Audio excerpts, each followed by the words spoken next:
Hey guys, and welcome to lucky number 13. That's right, episode number 13 of my Out of the Park Baseball 21 series with the Chicago Cubs. And as you can see, before we jump into everything, it has not been a lucky start for the Cubbies this year, as played through April in between last episode and this one. And we come out of April 11 and 17, 5.5 games out, and tied for fourth place in the National League Central. Now, I spent some time looking at this, and I'm having some difficulty figuring out why we're as bad as we are. So I'm hoping it's just bad luck, and things will pick up as we go forward. We're only eighth in runs scored, but if you look at our hitting, you look at our numbers, with the exception of Rizzo, things aren't terrible. And we'll go through the lineup here in a second. We'll go through the rotation and we'll look at everything. But you can see third in on base, fourth in batting average. We're third in OPS, eighth in runs scored. So that's got to even out, you would think. Batting more, we're fifth in home runs, second in stolen bases. Our pitching is okay, middle of the road. Starters are seventh, bullpen is sixth. So I don't know. I mean, I feel like it's been more bad luck than anything. We have suffered a couple of injuries. Matt Barnes sprained ankle, out for 7 weeks. Hasn't pitched well anyway. 7 runs in 6 2/3 innings. So maybe some time on the DL will be good for Matty. Nick Gonzalez, our rookie second baseman, had gotten off to a pretty hot start. I put him on the DL. He's got some nagging injuries, a hip strain and a sore back, and I don't want this to turn into a long-term thing. So I just sent him to the DL for a couple weeks. He's been hitting really well, 321, 406, 536, 942 OPS in 25 games as a rookie. You can see we've got a new second baseman in here. And how did we get this second baseman? Did you ask? Well, I will tell you. We traded him from the Los Angeles Angels for Kyle Wright. As you can see, Wright's numbers had dropped, his ratings had dropped, his overall and his potential had dropped. So I put him on the block, and I initially had received an offer from the White Sox for Andrew Vaughn. And here, let me pull up Andrew Vaughn so you can see exactly where. I think he's still in AAA somewhere. Yeah. Andrew Vaughn. I got a 1-for-1 offer for Andrew Vaughn, and I thought about it. I thought about pulling the trigger, but just didn't make any sense. I mean, it wasn't realistic. I could have abused the AI and traded a 2-star reliever for somebody who's got the potential to hit 30 home runs and put up a 900 OPS, and I couldn't bring myself to do it, so I backed out. Which is good because, I offered right up again a couple days later, and Vaughn was then gone. But Levon Soto was there. Soto's the number 118 prospect in the game. Elite eye, bat control, good contact, really good middle infielder. And he's only 22 years old. And it came at the perfect time, as we had just put Gonzalez on the DL, or today. It actually happened, quote unquote, today. Both Gonzalez going on the DL and us trading for Soto. So he'll start at second for the next couple weeks. When Gonzalez comes back, we will figure out what we're going to be doing at that point. One other thing I wanted to show you guys, and I thought this was pretty cool. Look who has the top system in the big leagues. That's right, your Chicago Cubs. Mario Guaraca, the number 8 prospect in all of baseball. Nick Gonzalez is 12. Mario Gonzalez, our 18-year-old shortstop with the elite power, is 20th. Alex Bernal, a 19-year-old in rookie ball, is 28th, and Michael Curian is 82. So we've done a nice job building up our farm system. So let's really quickly take a look at the stats. So Javi Baez gotten off to a really hot start, which is nice to see after the starts of his last couple seasons, hitting almost 370. 700 slugging percentage, almost an 1100 OPS. Austin Meadows, our pickup from Tampa in the offseason, off to a really hot start, 973 OPS, 8 home runs, 16 RBIs. Miguel Amaya flashing the power bat with eight home runs on his own, 944 OPS. Chris Bryant, the average is a little light, 250. But he's getting on base at a 350 clip, posting a 782 OPS. Taylor Trammell out of the leadoff spot, 874 OPS, 400 on base percentage. So he's been exactly what we needed, having gotten rid of Ian Happ in the offseason. Bo Naylor, our backup catcher, doing a nice job in limited playing time. Marwin Gonzalez hasn't been playing, and he's unhappy with us. Part of that's because we're losing. If we start winning, he'll be fine, I think. Zach Short, he's doing okay. Good on base percentage. Estevan Florial, a couple of home runs, 816 OPS in limited time. Deshaun Knowles, he was our Rule 5 guy. Limited plate appearances, 2 for 16. Brennan Davis, he's got a negative WAR, and that's probably due to his defense, I would imagine. Yeah, he's struggling out in center field. Bat's been okay. It's come on a bit as of late. He's up to 270. He was in the 230s a couple weeks ago, so he's come on there. And Anthony Rizzo has gotten off to a rough start for us. Pitching-wise, you can see it. It hasn't been great. It hasn't been terrible, but it hasn't been great either. Sonny Gray, again, starting off with the rough record, 1-3, ERA of 5. Eduardo Rodriguez, 1-2, ERA 3.38. Davy Garcia in that stopper role again, doing a nice job for us, 21 strikeouts in 16 innings. Chris Archer, ERA of 5. Riley Thompson, who we slid into the starting rotation, and we moved Michael Baez into the bullpen. And Baez hadn't really pitched poorly. I mean, 5-5 with a 5.01 ERA. But his stuff skyrockets to over a 90 when he's in the pen. So I figure between Baez and Garcia, that's going to be make him our backup stopper.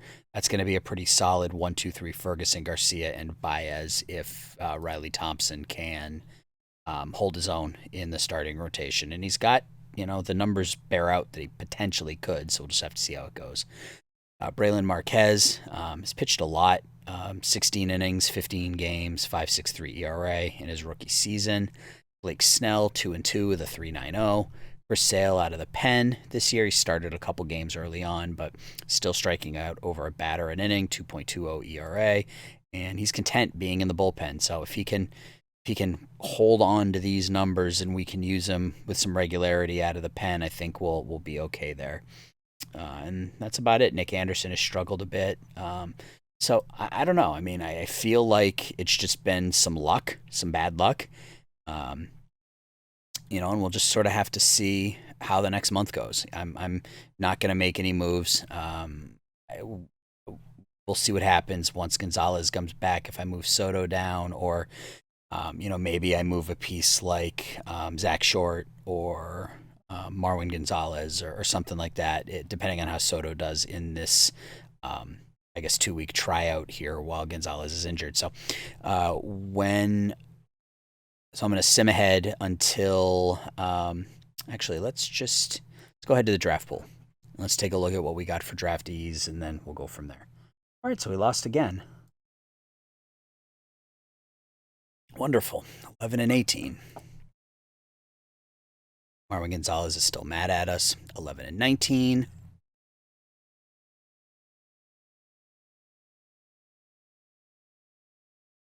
11-20. So this has just gotten ugly here.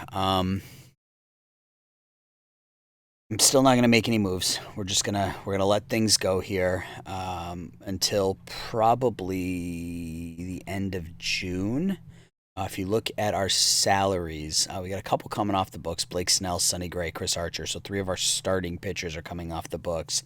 I'd like to potentially bring Snell back. I'd hate to think that we got him for just the 1 year and that was it, but he's not pitching well himself. But Sonny Gray, Chris Archer could definitely be pieces that we move if things don't turn around here shortly. Nick Anderson is a piece we'll move.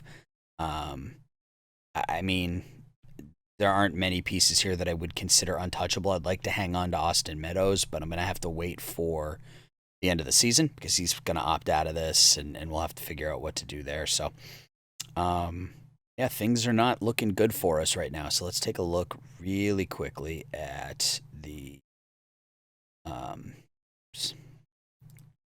draft class. So we're picking 31st as well, which isn't great. Caleb Wynia, elite defense, second, third short, good speed, potentially decent power, but not going to hit for a high average. So I will fiddle around in here for a bit, look for some players to scout.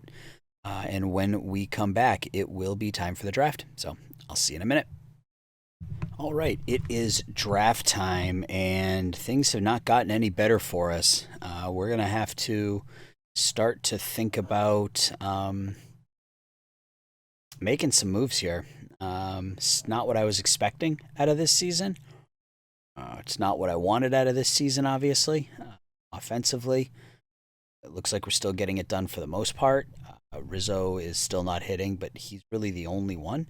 Our pitching staff is really struggling this year. I don't think.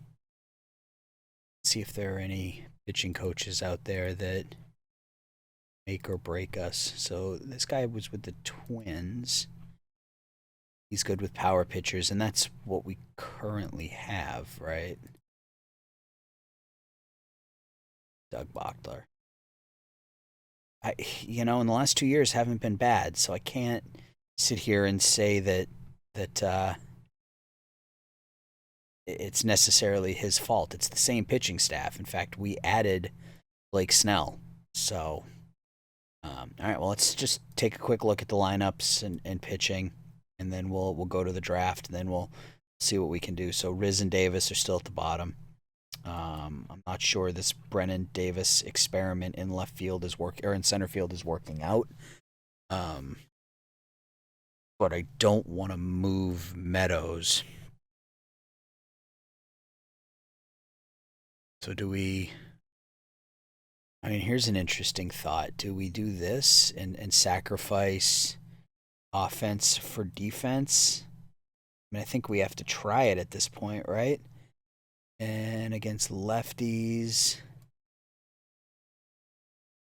maybe we give Deshaun Knowles a shot against lefties. He's not any good either. So we're gonna give Florial a shot here in the starting lineup. Move Brennan Davis to the bench. I don't want to do that, but Davis is really hurting us with his defense. Minus 6.1 WAR through only 51, or zone rating through only 51 games. So we'll get Florial out there. We'll see if his glove can help. Amaya is a solid defensive catcher, so he's not hurting us. Let's look at fielding stats. So yeah, it's Brennan Davis. Taylor Trammell's been okay, been a little below average, but he's really been the only one. Javi Baez has been a rock as normal, and I mean the rest of the defense is playing well. We're just pitching like trash. So we're gonna give it, a couple weeks. We're 11 games out. We'll give it a couple of weeks, and to the middle of June. And if I can get this down to 6 or 7 games by, I don't know, like the 20th, we'll hang on because thankfully no one's running away with it. So we're not that far out, all things considered, the amount of time that's left. Offensively, we're still not scoring runs, and these numbers have dropped as well. So the hitting has started to slump a bit. Some of the players that are doing well, though, Taylor Trammell still posting almost an 850 OPS out of the leadoff hole. Javi Baez continues to hit really, really well. 14 home runs, 40 RBIs, still almost a 1,000 OPS. Bryant's average has slipped, but the power's gone up. So 361 OPS, 361 on base, 827 OPS, good for 1.5 WAR. So he's been fine. Austin Meadows has been fine, 893 OPS, on pace for 40 home runs. So you can't really complain there. Pitching. Sales pitched really well, and he wants to be in the starting rotation. So let's do this. Let's get Sonny Gray out of the starting rotation for a bit. We'll avoid high leverage, and we'll let Chris Sale get a few starts and see how he does. Everybody else has been below average as well. Riley Thompson has been meh.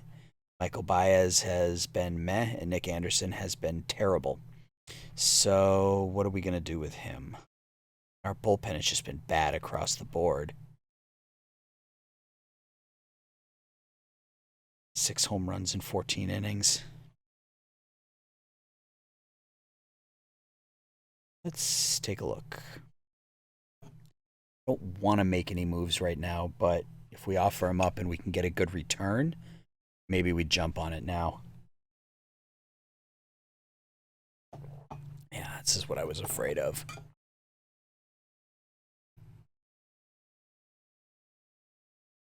Yeah, that's it. All right. Let's just go to the draft for now, and we'll see what happens in June. So we are picking 31st. So let's start the draft. Draft until us. And let's see what we have. All right. So this is the guy that they said we should take.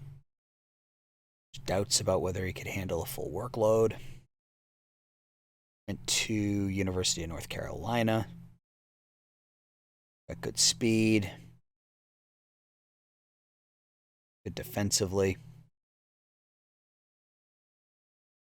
Tyler Kehoe also goes to North Carolina.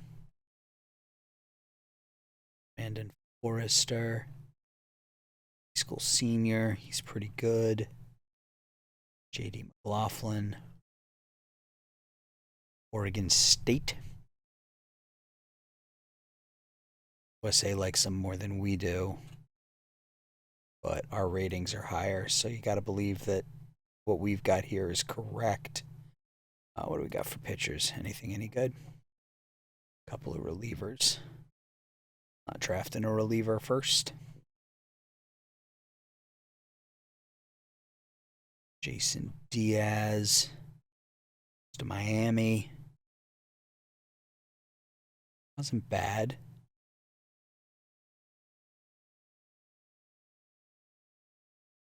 I hate to just default pick the guy that they say we should pick, but he's looking like the best option. I mean, he's going to be a solid defensive infielder, good speed, and he's already 23 though. How much more is he really going to develop? Yeah, I can't bring myself to do that. See, these are all college players, except for Forrester. I think maybe we take a shot at Forrester. He's almost as good defensively, almost as good in the field. He's 4 years younger. I think that's what we're going to do. I think we're going to take a shot at Brandon Forrester. For our next pick. Let's do this now. Show all players. What do we got? Joseph Calafut. Good bat. It's our rating. We're high.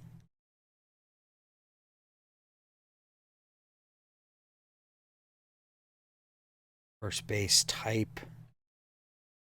Probably be there in the next round. So if he's there in the third, I'll take him there. Go with Kehoe or McLaughlin. Better contact, better gap, better.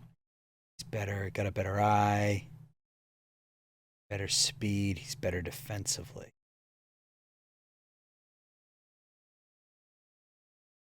Let's do this. Compare. Recently, Laughlin. All right. So they're both 1.5, 2.5.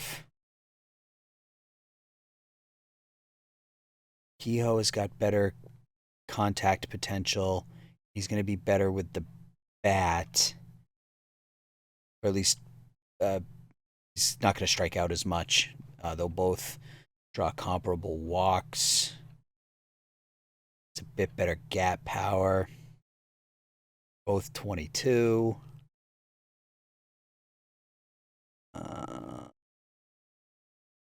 Tangibles are better here on Kehoe's side.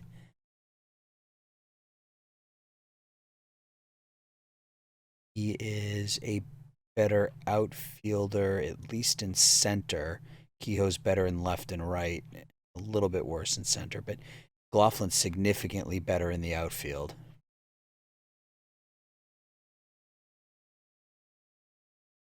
The numbers tell me I should go with Kehoe, I believe. But I'm going to go with McLaughlin, I think. I like his defense is just a little bit better for me. JD McLaughlin. Before I think too much about it. Oh, Kehoe's still there. Huh. As is Califut. I'm going to go Kehoe this time. Califut's still there. That's good. I can draft him and make him a hitter. What do we have for power? Miles Austin has got some pretty good power out of the gate. Decent defensively. His ratings should pick up with time. Yeah, I could go for someone like him if his power continues to develop and his contact gets a little better. He could be all right. What do we have here? A bad pitching. Yeah, we're going to do this.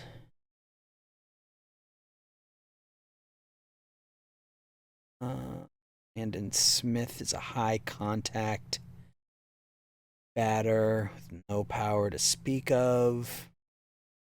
Cam McDonald is average across the board, but he goes to U of I, and that's where my daughter goes. So we're going to take Cam McDonald. I think. Anything else here? Cameron Burford, 4-year starter at Dayton. Yeah, that works. All right. And we're going to sim to the end of the draft. Grab some coffee. And negotiate with our picks. So, Forrester first. McLaughlin. Kehoe. Califut, we got to remember to make him a batter. Miles Austin. Mason Neville.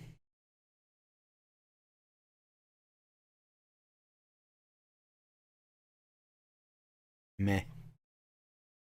Young, no. Dickerson, no. Mikey Romero, no. And no. Okay. All right. So, yeah. We are 21-37. We've moved Sale into the rotation.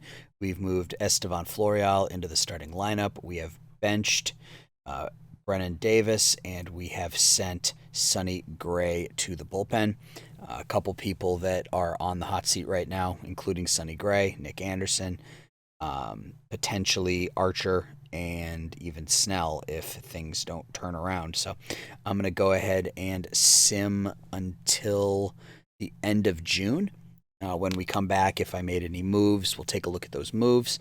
We'll also do a quick run through at that point of the majors, league leaders, standings, things like that at the midway point of the season. So we will see you guys at the end of June. All right, it is July 1st, and it is the definition of a lost season for us. July 1st, we sit 32-49, 16 and a half games behind the St. Louis Cardinals in what has just been a disaster of a season. Almost immediately after I started simming, we lost Blake Snell to an elbow injury, and things just got worse from there. We lost Caleb Ferguson for another couple weeks. He's out with shoulder bursitis. So we decided to pull the trigger. It's time to start to move some of these older pitchers. I knew this was a possibility. This is what happens when you ride older pitchers. Sometimes it just doesn't work out.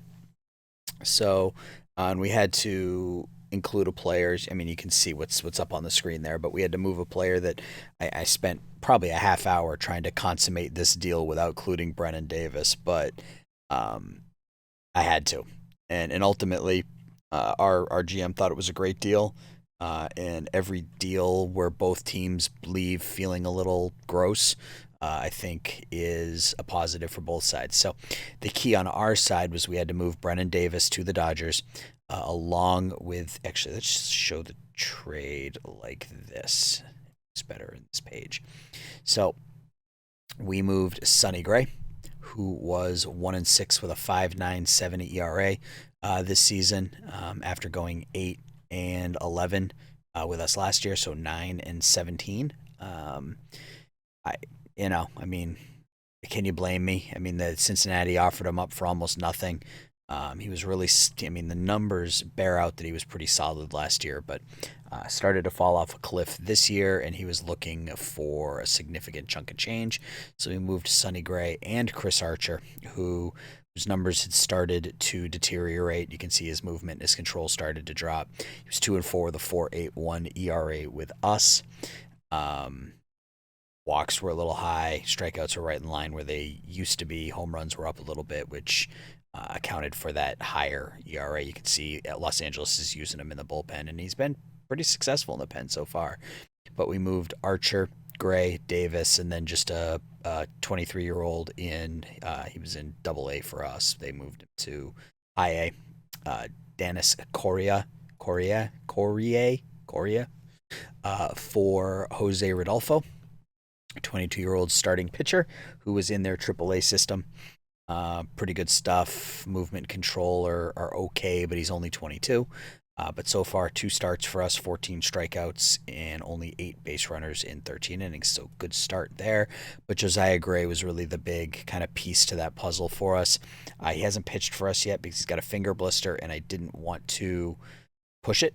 The season's a lost cause, so I didn't find it necessary to take any chances. But Gray, 25-year-old, good stuff, great control, 4 great pitches. Again, the movement's a little light, but you can see his numbers in Los Angeles this year, only 8 walks and 54 strikeouts in 48 innings. So both of those guys will move into the starting rotation for us. Rodolfo's already there. Gray will move in once he is healthy.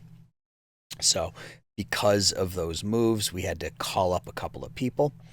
We called up Anthony Garcia to back up in right field and be a pinch hitter. He's finally kind of getting his break. We got him from the Yankees in July of 2020. You can see he's got a home run in 8 games, 1 start. And we called up a couple of pitchers, Wyatt Short, and who else did we call up? I don't remember.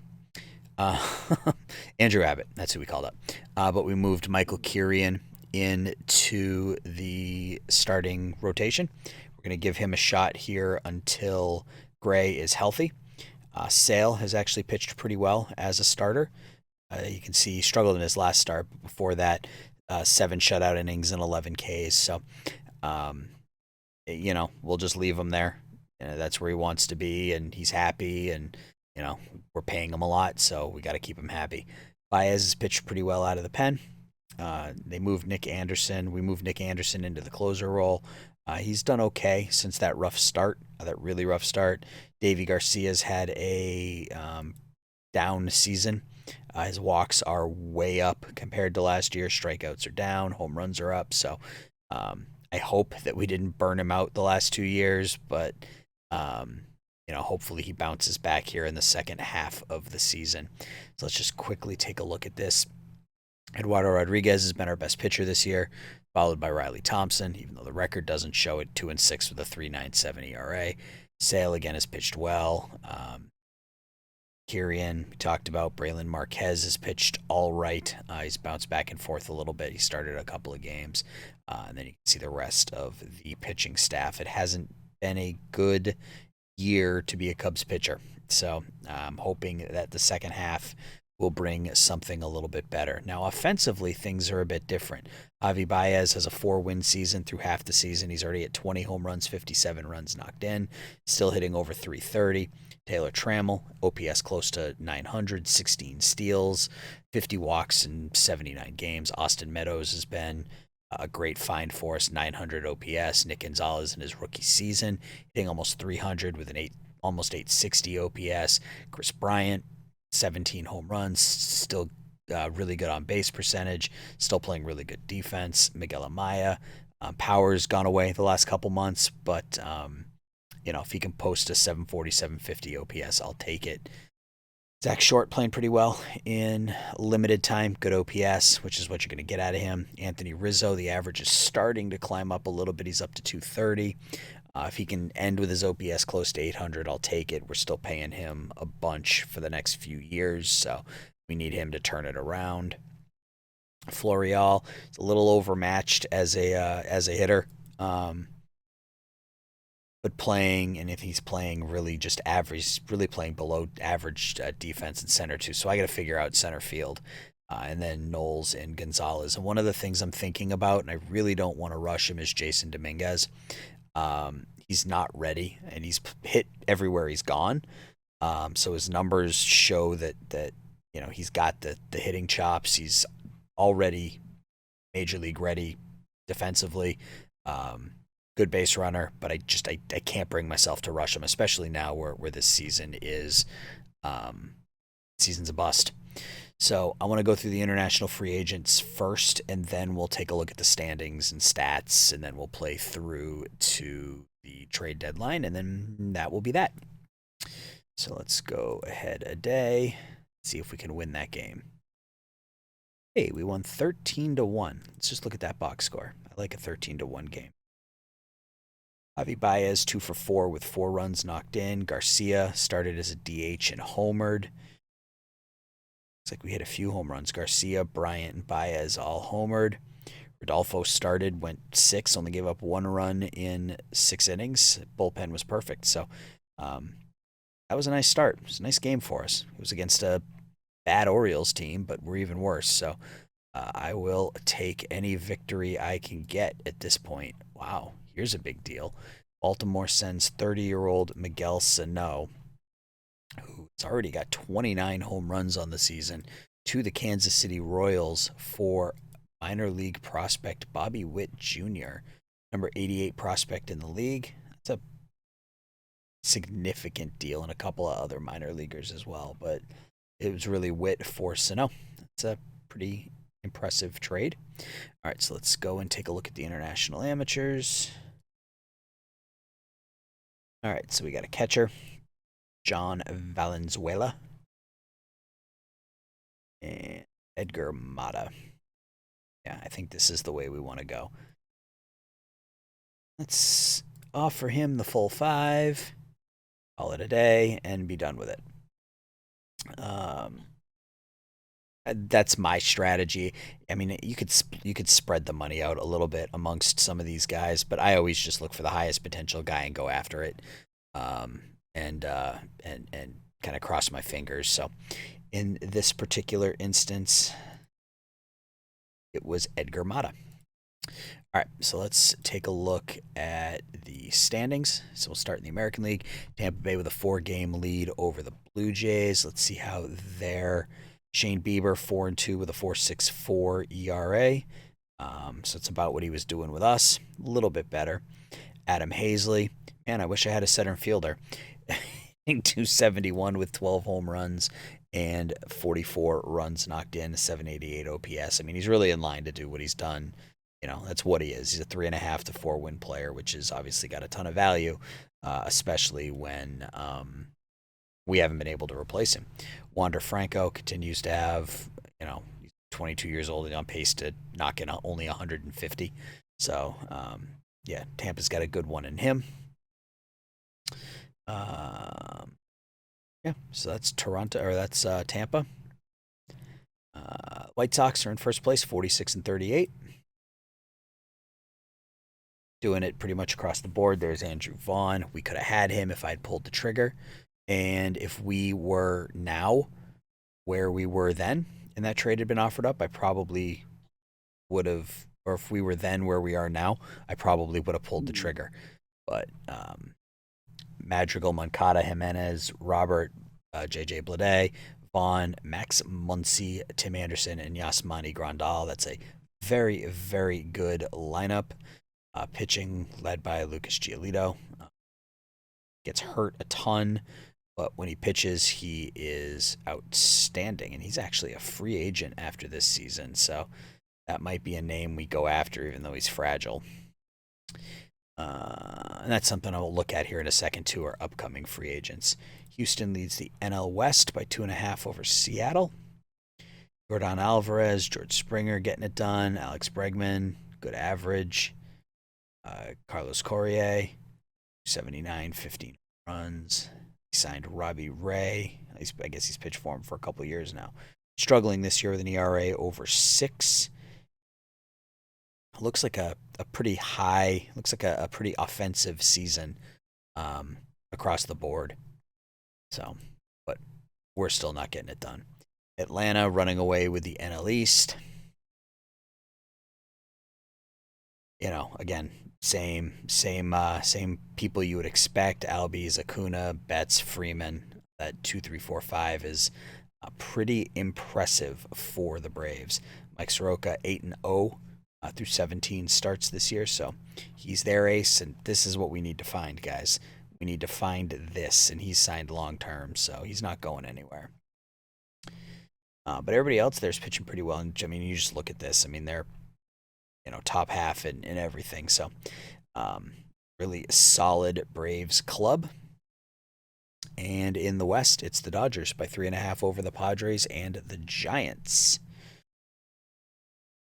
There are Gray and Archer. Sonny Gray, 1-1, 502 in a few starts for the Dodgers. Offensively, they're lacking a little bit. I mean, their numbers are there because they still have Bellinger and Lux, and wow, Josh Bell. Dodgers signed him in the offseason, and he's been a beast. But some of these, you see some names in here that you wouldn't expect. Luis Alexander Basabe starting in left field and batting leadoff, and DJ Peters in right field. No Jock Peterson. So there you have that. Let's take a look really quickly at the stats. At the American League batters first. Luis Arias.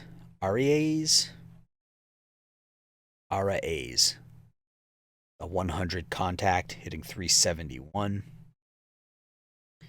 Pretty solid there, obviously.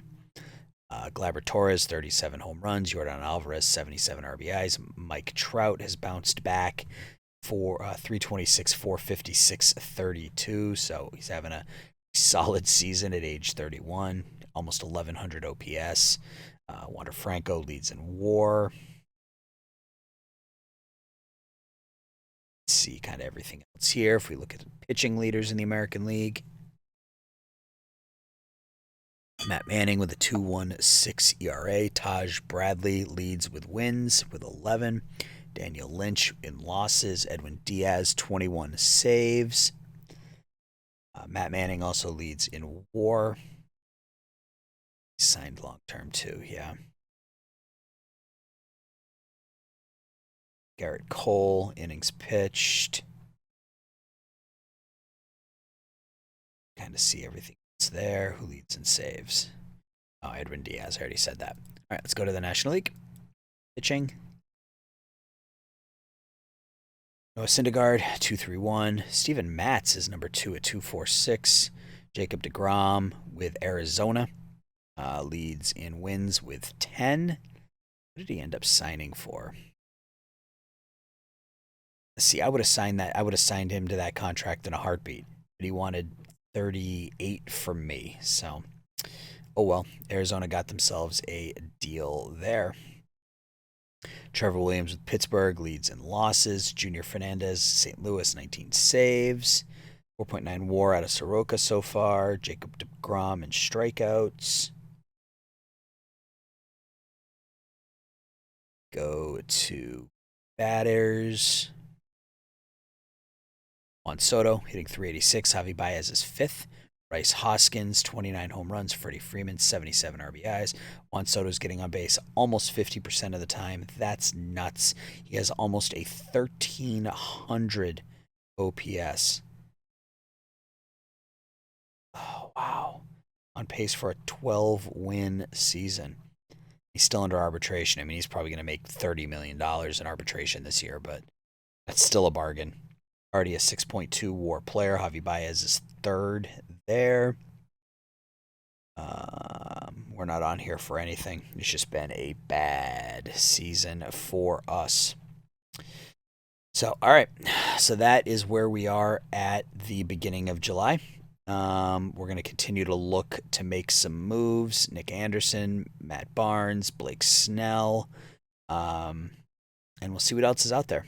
And we will we'll start to think about next year and start to plan ahead. So we will be back at the trade deadline. See you in a minute. All right, it is the trade deadline, and oh boy, do we look different. So before we look at the stats, let's look at the trades. So the first deal we made was with the Philadelphia Phillies, and Phillies are in a rebuilding mode, so they were looking to move their closer, Seranthony Dominguez, and we were able to get him for a couple of minor leaguers, Slade Ciccone and Cole Cabrera. Dominguez, good stuff, good movement, 3 solid pitches, decent control. He was our closer for a little bit while we waited for Ferguson to come back, and you can see he's pitched really well for us. 21 strikeouts in 12 innings. He's due for a bump in arbitration this year, but we can afford it. One of the benefits is that we still have a ton of money, so we weren't in a position to have to trade people just to cut salary. We could take salary back if it made us better long term, and this is one of those deals I think that will. So Seranthony Dominguez moves into a setup role. Our second deal, when we picked up Dominguez, we turned around and shipped Matt Barnes to the Nationals for a 23-year-old third baseman, Yasel Antuna.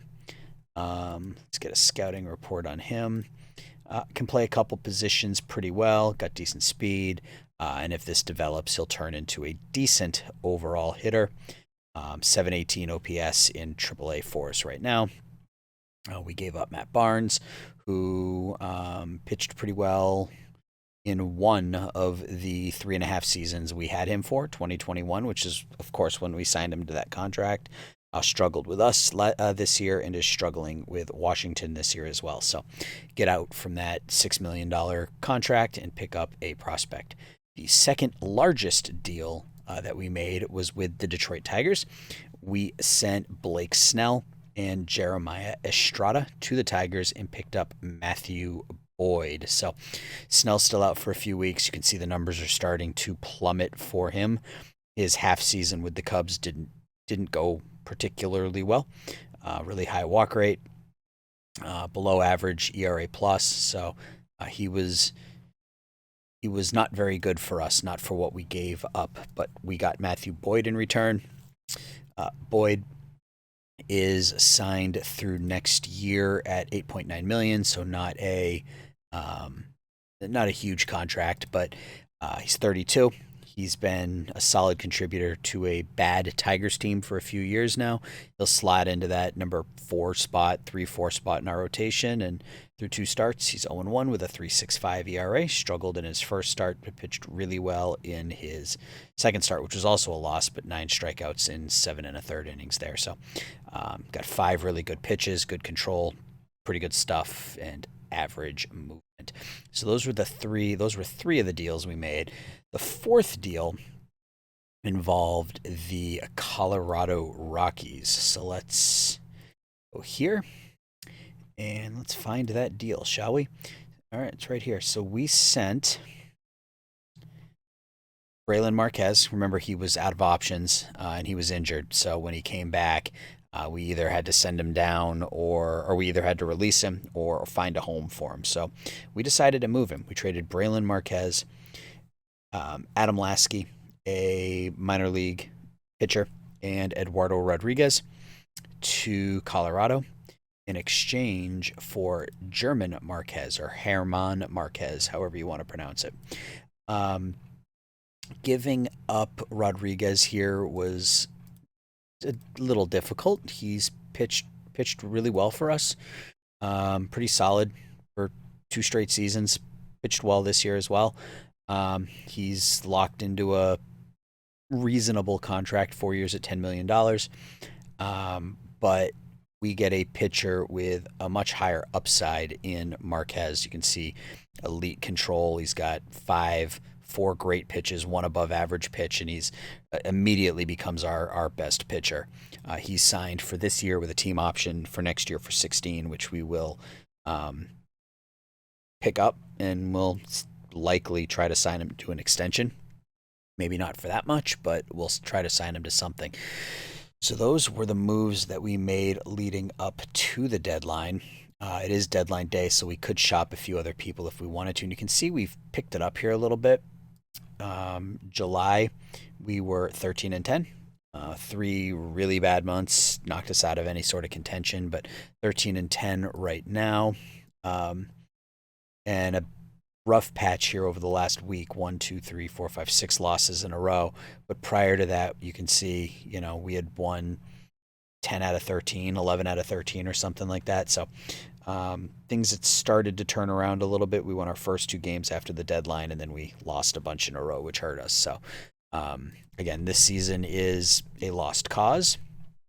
But let's really quickly take a look at where we stand, and then we will call it an episode. So Javi Baez at average still over 300 on the year, 950 OPS, 4.8 WAR.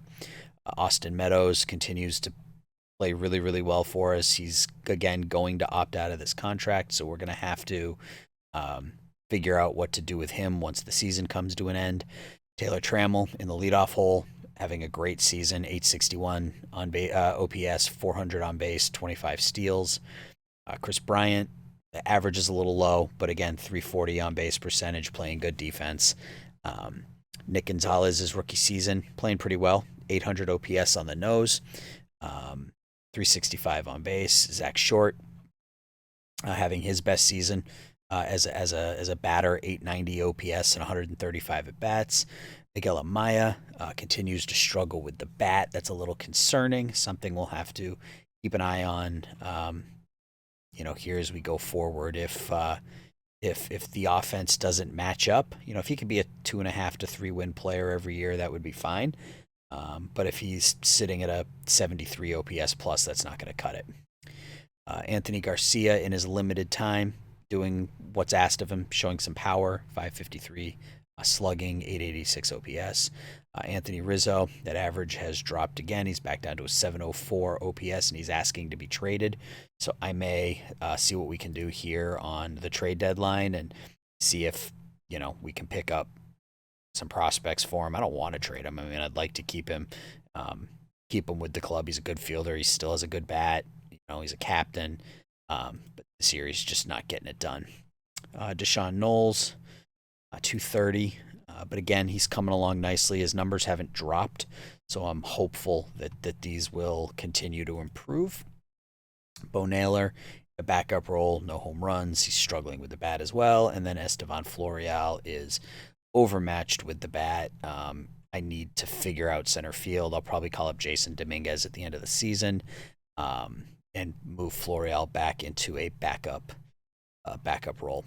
Pitching numbers are a little weird because most of these players haven't pitched for us this year, but Marquez, see his first start with us, 7 1/3 innings, 10 strikeouts. Josiah Gray has made 5 starts for us, 27 innings, 2-0 with a 1.30 ERA. He's been great so far. Sir Anthony Dominguez, we talked about. Riley Thompson has been sort of a swingman. ERA is a bit high, but his BABIP is a little high as well. But he's pitched pretty well. I mean, I'll take it. Matthew Boyd, we talked about him. Chris Sale, 5-4 with a 3.71 ERA. Still striking out more than a batter an inning. Again, he's not going deep in many games at all, as you can see, 5 2/3, 6.56. But he's still getting the job done. So we'll keep riding that horse. Jose Rodolfo, 3-3 with a 4.38 ERA so far. He was the second guy we got back in that trade with the Dodgers. He's had a couple of rough starts in a row, but he started off really hot for us. You can see he was 3-0 with a .95 ERA. The last four starts have been kind of rough. So Michael Kirian, I'm hoping that the numbers continue to improve and he can be a starter for us next year. We will just keep our fingers crossed. We got him from the Red Sox last year, so pretty good numbers out of the pen so far this year for him. Michael Baez struggled a bit in his first season with us. A lot of strikeouts, a lot of walks. He's got to get control of this. We can't be walking 5.5 batters per 9, but I think he'll come along. He's still young, still cheap, so not going to lose any faith there. Caleb Ferguson, just back from injury. He's pitching pretty well again. Pretty solid in the pen for us. Davy Garcia is having a bad season. I'm thinking we may have run him into the ground, so we will back off on how much we're using him this year. Wide Short and Nick Anderson has been better, but let's see if splits are working. Yeah, you can see April and May were really bad. June and July were pretty good. So I'm hoping that trend continues and he can stay in that kind of setup role that he's in for us now, or setup role. I think that's about it. Yeah, I mean, Jason Dominguez, if he continues to hit, I mean, he's raking in AAA. So there's really no reason for me to leave him down there. I'll get my scouting report back, and if these numbers increase at all, I might just call him up. You can see he's better against lefties than he is against righties, so maybe we start him against lefties, start Florial against righties for the time being. I don't know. So that's going to do it here for this episode. When we talk again, we will be probably at the end of August, and we'll play until the end of the season. Next episode may be a short one. We'll probably just finish through the end of the season, look at the playoffs, look at, go up to free agency. Not sure yet. All depends on how my Friday night goes tomorrow. So that's all we have going on here. Please leave a like, subscribe, and until we talk again, everybody have a good night. Bye-bye.